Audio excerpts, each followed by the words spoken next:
ce n'est pas juste la recherche d'un cerf.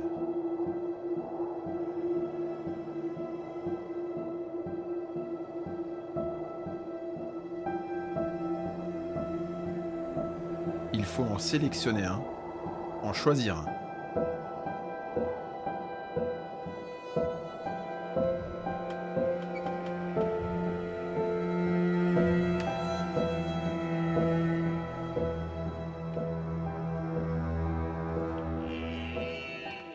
C'est précisément là, dans cette démarche, que les Highlands cessent d'être un simple environnement pour devenir une circonstance, à utiliser et à conquérir.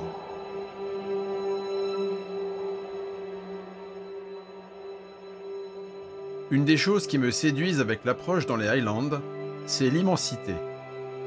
C'est fascinant de repérer un animal qui n'est encore qu'un petit point à l'horizon, puis de s'en approcher doucement, d'élaborer une stratégie et de la mettre en œuvre, d'utiliser le relief des Highlands. Tout en marchant, il faut considérer le fait qu'un détour peut vous rapprocher de votre objectif.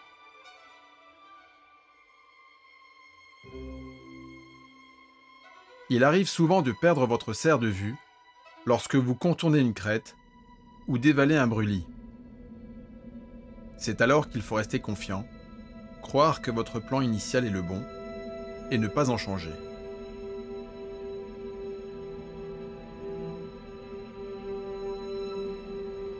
Espérez que vos prédictions se confirment tandis que le cerf se déplace, mais aussi concernant le vent, sa direction et enfin la distance de tir.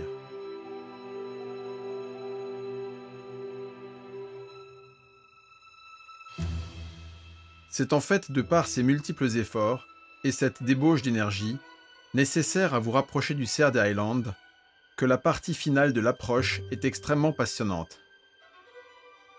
Là où d'autres approches ne font que débuter, vous êtes déjà pleinement investi lors d'une approche dans les Highlands. En pistant un seul et même cerf toute la journée, en l'approchant par-delà les crêtes et les brûlis. En réussissant, ce n'est pas l'aboutissement de quelques centaines de mètres à ramper. C'est le résultat d'une poursuite déterminée qui aura duré des heures. Peu importe qu'il s'agisse du premier ou du plus grand cerf.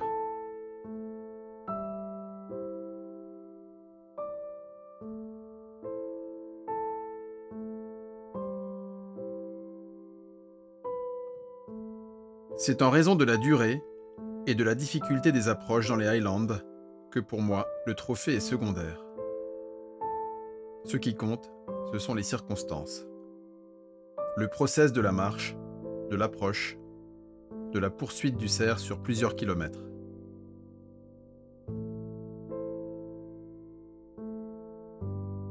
Le process qui consiste à suivre une stratégie, de la modifier si nécessaire et de la conclure.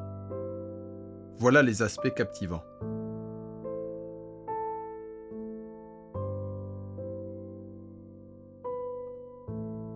Voilà les aspects qui rendent l'approche dans les Highlands tellement spéciale.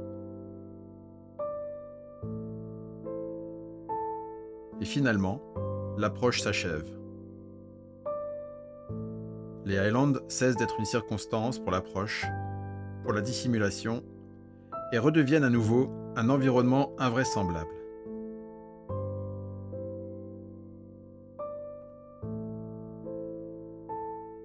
Pour l'essentiel, ce sont les paysages, les montagnes, les brûlis, les crêtes, la dimension de l'espace et les efforts physiques qui m'attirent vers l'approche dans les Highlands.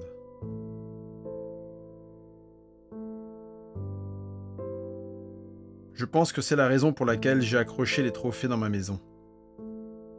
Pas pour les exhiber ou à cause de leur taille,